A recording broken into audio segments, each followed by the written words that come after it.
Right now on the National Weather Desk, after the storm, a community comes together following a deadly and devastating tornado. What do you guys have left? They don't have anything.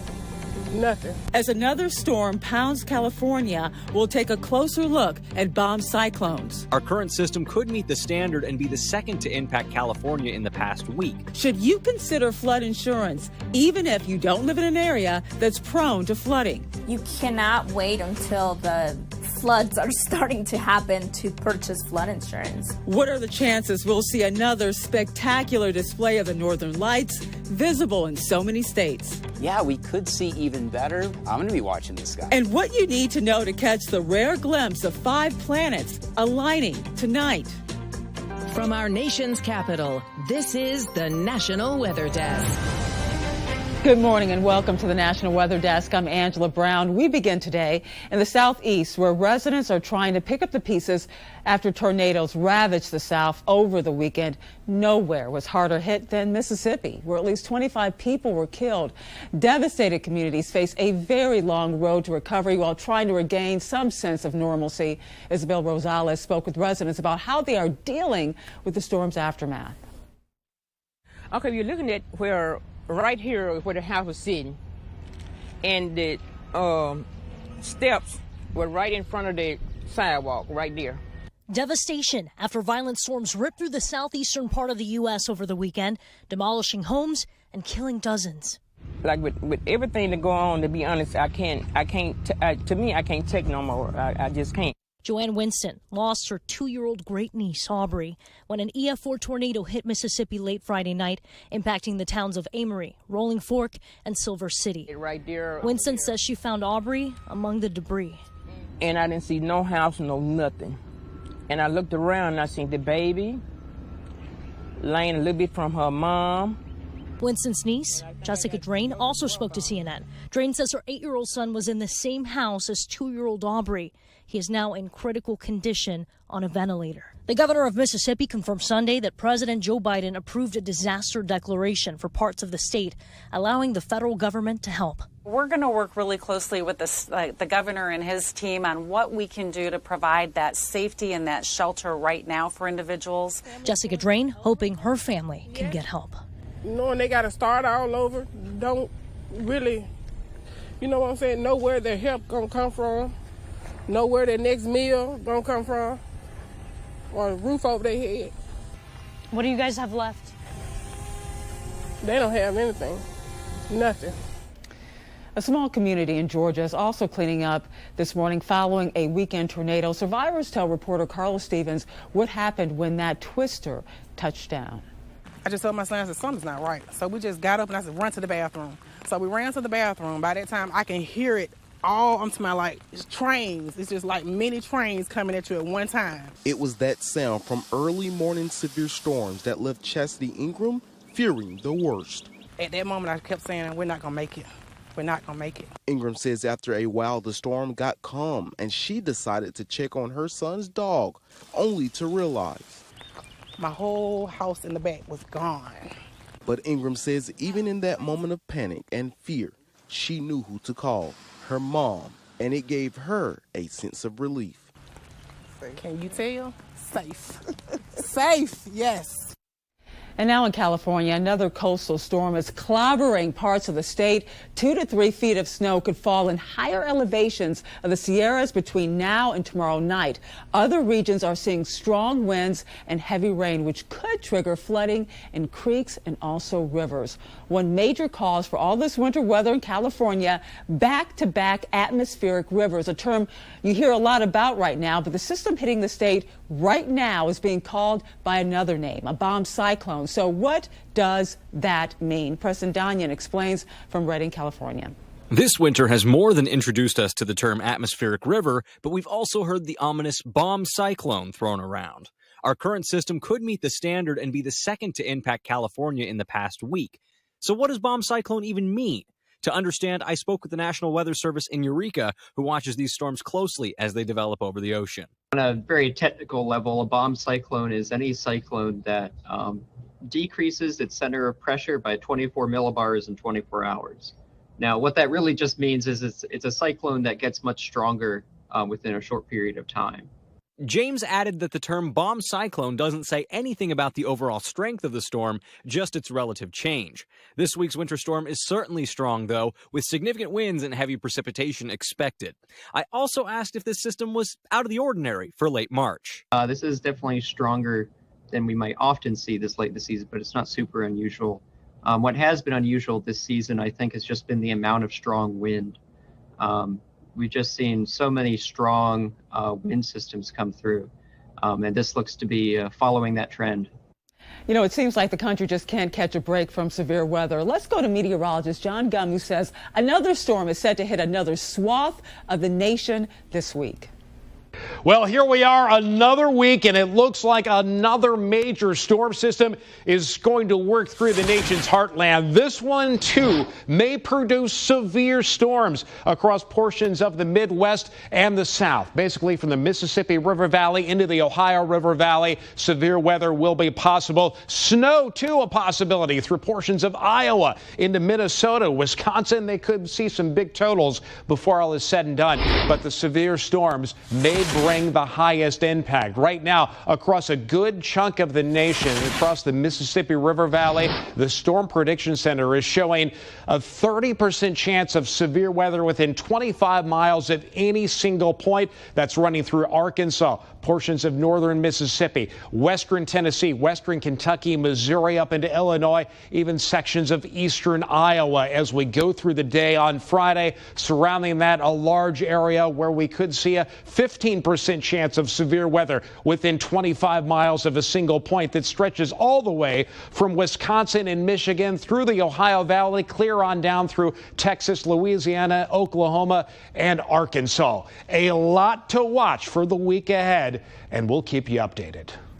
Snow in the Midwest isn't all bad news. Maple syrup making season is underway right now in northeast Wisconsin. The weather in March is apparently an ideal time of the year for maple syrup production in the area right here. Experts say snow helps keep the temperatures of the sap a little bit cooler, which allows for them to kind of make that sap. Because of that, many maple syrup makers actually wish they had gotten more snow during a recent winter storm. Well, Utah's record snowfall this year is fueling concerns about the change of rapid snowmelt and flooding in several parts of the state, resulting in many considering flood insurance. But whether you live in Utah or not, should this be a part of your home coverage plan? Christina Flores speaks with an insurance broker near Salt Lake City. If Utah's mountain snow melts suddenly, sending a rush of water into lower areas and into people's homes, don't assume your standard homeowner's insurance will cover any damage. You need to purchase flood insurance separately and well in advance of any disaster. You cannot wait until the floods are starting to happen to purchase flood insurance, because there is a waiting period anywhere from 14 days to 30 days. MJ Martinez, owner of Platinum Insurance in Centerville, says you don't have to live in a flood zone to buy insurance, and you don't have to live in a flood zone to be at risk. Floods caused by a natural disaster are the most common types of claims that we see. Even 1 inch of water could cause thousands of dollars in damage. Martinez says how much a flood insurance policy will cost you depends on where you live and the level of risk. And coming up on the National Weather Desk, we talk with a storm chaser about what it's like to track storms on the road. And the northern lights, they have been very active, very beautiful. Recently, we'll find out why. And as we head to break, let's enjoy some sights from southern Utah.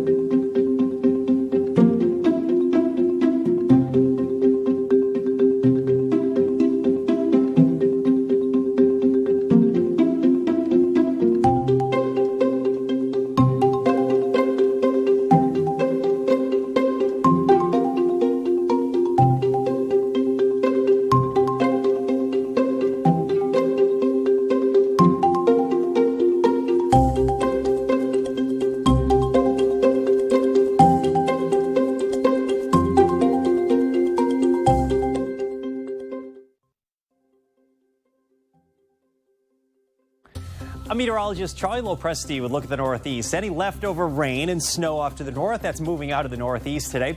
Notice the back edge of that around 2 o'clock in the afternoon, primarily over southern parts of New England here. That will be exiting there as well. Look for clearing skies. Now, Wednesday is one of the nicer days this week in the Northeast. 2:30 in the afternoon, temps will be in the 40s to near 50 degrees. Then a sharp cold front moves through late Wednesday night with a round of rain and snow showers. And it's going to get colder and windy on Thursday. I'm meteorologist Jonathan Myers, and here's a look at the Mid-Atlantic region, starting off mainly dry up and down the 95 corridor. Now, as we work our way towards the afternoon, especially south, that's our best risk at getting a couple of showers as another weather maker moves in. Could even see a sprinkle almost anywhere, I think, during the afternoon as clouds begin to billow up a little bit. It's a cooler day, too, with high temperatures mid to upper 50s, Baltimore up to Philadelphia, some 60s down into central southern Virginia. That's the scene here. I'm meteorologist Vitas Reed. Here's a look at your southeast forecast highs for the day. We're seeing temperatures in those mid-upper 60s, stretching from Tupelo, Birmingham up towards Raleigh. Behind this cold front that we had fire off those storms the other day, looks like that's brought those temperatures down. Front's making its way through Florida, still hot ahead of it. West Palm and Tampa, upper 80s. Looks like we'll see some spotty showers and thunderstorms possible across the southeast as we get through the evening on Tuesday for southern Georgia, Alabama, parts of Florida.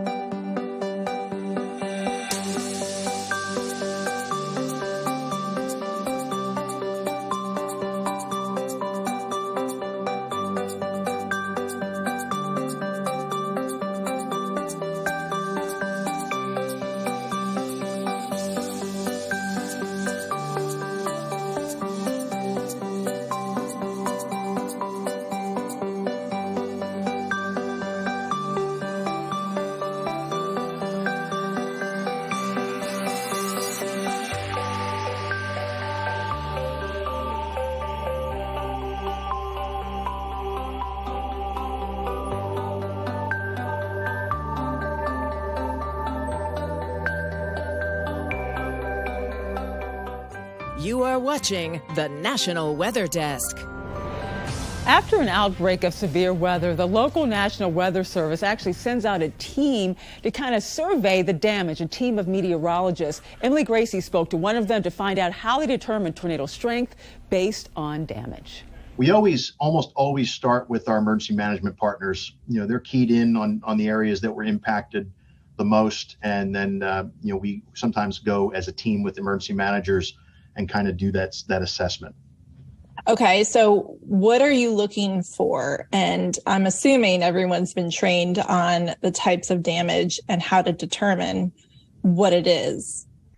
Yeah, when the enhanced Fujita scale came about over a decade ago, it really allowed meteorologists to look at what we call our damage indicators. So what are things that we might encounter while in the field that are very common? So types of trees, types of construction, types of sheds, commercial buildings, and then from that, we're able to look at a degree of damage. So how much damage was there, and also look at the building characteristics. Was it a poorly built facility? Was it built beyond code? And then from there, we have a slider bar where we can then kind of fine tune that wind to come up with that final enhanced Fujita assessment. How do you distinguish what has been caused by a tornado versus what has been caused by straight line winds? What we like to look for when it comes to a microburst is a broad area of damage over a shorter distance. But if it's a tornado, the damage is going to be a longer but narrow path of damage. So there are different clues that are out there. Have you ever come across anything that was really surprising or shocking? You know, on occasion, we'll have to survey EF3 tornadoes. I mean, the climatology for those bigger tornadoes is usually farther west than this part of the country. But just seeing 2x4s impaled into trees or going through homes, it really opens your eyes as to the extent of just the type of damage that these things can cause, overturning boats off of racks and flipping RVs. And Stephen also talked about how they ensure consistency in surveying storm damage across the 122 National Weather Service forecast offices. To see that longer version of the interview you just saw, log onto YouTube and search the National Weather Desk. Damaged homes and businesses are all that's left in some parts of several southern states. Storm chasers were counting down the hours before the storms actually touched the ground. Chelsea Torres spoke to a storm chaser from San Antonio, Texas, about what it's like following the storms and how he handles going from documenting the destruction to helping save lives. It is a catastrophe out here. We saw it for days, and we knew it was going to happen. We just didn't know where. Since 2017, Kerrville native Adonis Lee has been chasing storms. We tracked it all the way back from central Louisiana until it crossed the Mississippi, and then it turned on the lights and just went bonkers. Lee and the Texas Vortex Storm Chase team saw destruction firsthand in Silver City, Rolling Fork, and Amory, Mississippi. Small towns hit with the wrath of tornadoes. You could hear the roar of the tornado as you got closer to it, and you knew right then, especially when you saw the power flashes, you knew it was a big tornado. One of the worst cases of destruction Lee has ever seen. I saw a couple of slabs completely wiped off of the foundation. People's lives now in turmoil. Immediately in survival mode, Lee's storm-chasing team scoured block after block. He said one home had 12 people who needed to be rescued. The first 3 houses, it was an elderly lady and her daughter. That was 2 people. The second house was her dad and his daughter. That was 4 people. And then the 12 people after that, so you can add up 16. When Lee was talking to us, he was at the border of Texas and Arkansas, but plans on going back to Mississippi later in the week, fully expecting recovery to be completely heartbreaking. I wouldn't be surprised if, we're still finding people 2 or 3 days later. And last week, large portions of the United States were treated to a very rare sight of the Northern Lights. The incredible display pushed as far south as Arizona. So why was it so visible? And what are the chances we could see it again so far? Preston Danyan has the answers. The Northern Lights in the North State? Believe it or not, it happened. With such an incredible display pushing as far south as Arizona, I was curious about what led to the remarkable show and if more spectacular nights were on the way. One place that sees the Northern Lights more frequently is Schrader Planetarium, so I visited Shasta County Office of Education Director of Science Nathan Fairchild right under the dome. And what's happened is the sun puts out a solar wind, and that solar wind is coming down and hitting all the planets in the solar system, and Earth being one of them. And it's hitting really fast right now. They're coming in at incredible speeds, and so instead of sticking to the north, it's penetrating deeper, and we're able to see it further south. And while we are typically on the outside looking in when it comes to the Northern Lights, this might not be our last chance in the coming days or years. When we look at the solar cycle, they're on about 11-year cycles, and we are ramping up right now for a solar maximum in 2025. But there also right now apparently are some holes in the atmosphere of the sun. So it's funny to think about the sun having an atmosphere, but it does. And when you get holes in that, just like any hole, things go faster through them. So the particles are coming faster because of that. So yeah, we could see even better, but those holes are also a part of it. So with these 2 variables, it's hard to predict, but I'm going to be watching the skies. Yeah. And if you do go out seeking the aurora, remember to get out to those dark skies by getting away from city lights, look north, and take photos with long exposure to capture the magic that's invisible with the naked eye. Well, much of the country has seen a lot of rain recently, leading to some really great rainbows. But it's not just rainbows that form in the rain. Fog bows can also make an appearance. For more, return to Charleston meteorologist Cheriston Clark. Fog bows, also known as white rainbows, ghost rainbows, or cloud bows. And I'll tell you why they're typically called like ghost rainbows and white rainbows. So this picture was sent to me by one of our other meteorologists, a great friend of mine, Sonia Stevens. And right there, you can see the fog bow developing. So fog bows actually have pretty much the same formation as rainbows. You've got that sunlight hitting that moisture in the air at just the right angle. So let's talk about the formation of rainbows first. Beautiful rainbows like this one pictured here occur when the air is filled with those larger raindrops, and you'll always see them in the opposite direction of the sun. But fog bows are just a tad bit different. Sure, they're just like rainbows and always opposite of the sun, but they're caused by smaller water droplets in that fog or a cloud rather than the larger water droplets you'll find in a rainbow. So remember how I said that those fog bows are also called ghost rainbows and white rainbows and cloud bows, and that's because they actually are lighter and weaker in color due to those smaller water droplets. So that's why you can barely see that. And if you want to see more content like this, head over to our Instagram account where we post the latest from our 200 meteorologists across the country. Just search the National Weather Desk and give us a follow while you're there. Time now for a short break, but as we go, we have an aerial view of some sheepdogs hard at work there.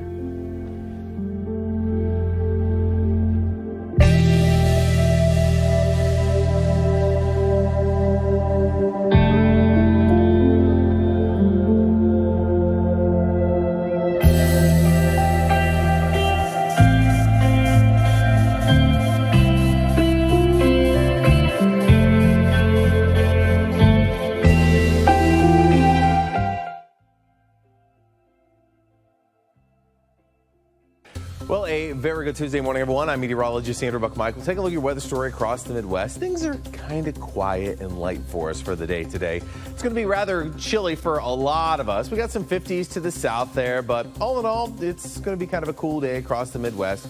A few more showers sneaking their way over towards the Great Lakes heading into your Wednesday tomorrow.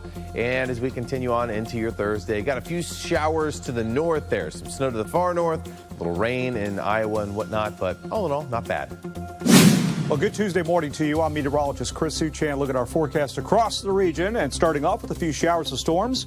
South Texas, east on I-10 into New Orleans with a little bit of a stormy start to the day. Otherwise, it's windy. It's a cool day behind a cold front. 50s, 60s, and 70s for high temperatures. Notice Wednesday, a lot of cloudiness, cool temperatures, central part of Texas. Highs in the 60s across Arkansas, Louisiana, 70s in West Texas. Well, hi there and a good Tuesday morning to everybody. I'm meteorologist Shannon O'Donnell. Another big storm moving toward the west coast. It will result in warm but gusty conditions today around Seattle, and the wet weather starting to steer back toward the Bay Area as we head into the middle of the week. 53 out of Denver. Look at that, 80 out of Phoenix. But again, this next weather maker, big deep area of low pressure, winds for the Pacific Northwest. Ultimately, some heavy rain moving into central California over the next 48 hours. And that's the scene from here.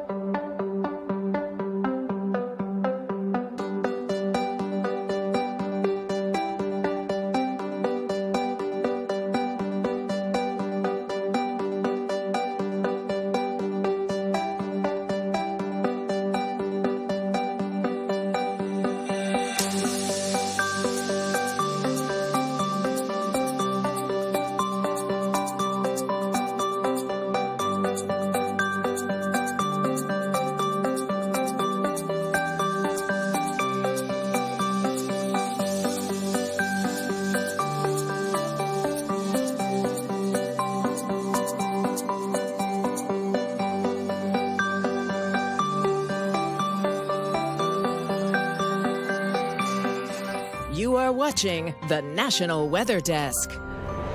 Through this week, shortly after sunset, you'll be able to catch multiple planets lined up in the night sky. For many, tonight will be the best time to see them.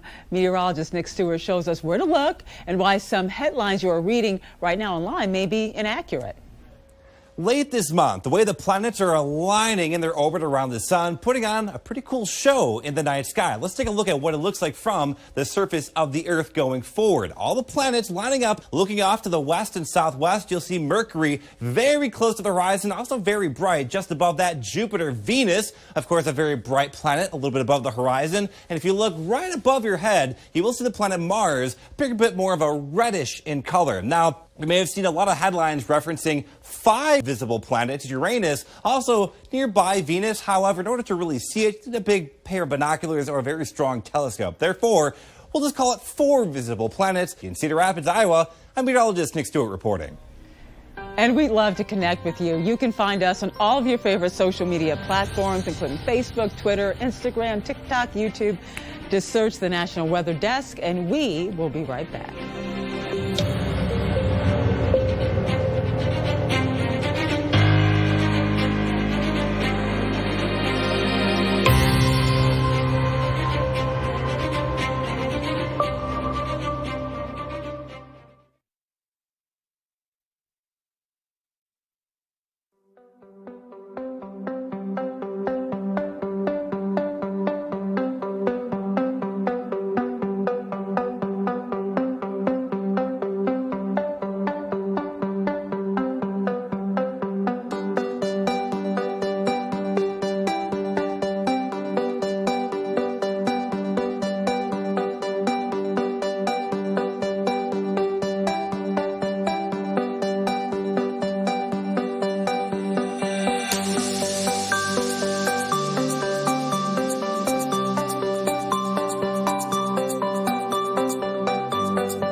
Thank you so much for joining us. Tomorrow on the National Weather Desk, we'll head to Charleston, South Carolina, and find out why tracking dolphins can help us understand what's happening in our oceans. I'm Angela Brown. Make it a great Tuesday, and we'll see you right back here tomorrow.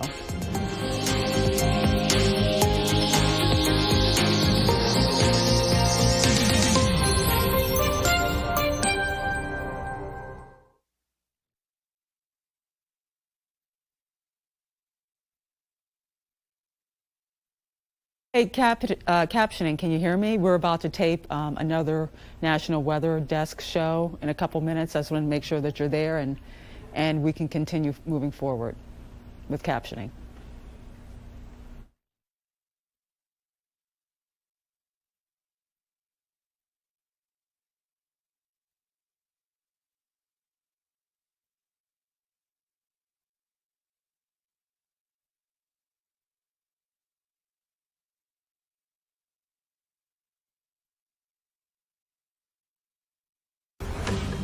Right now on the National Weather Desk, would you know what to do if a tornado threatens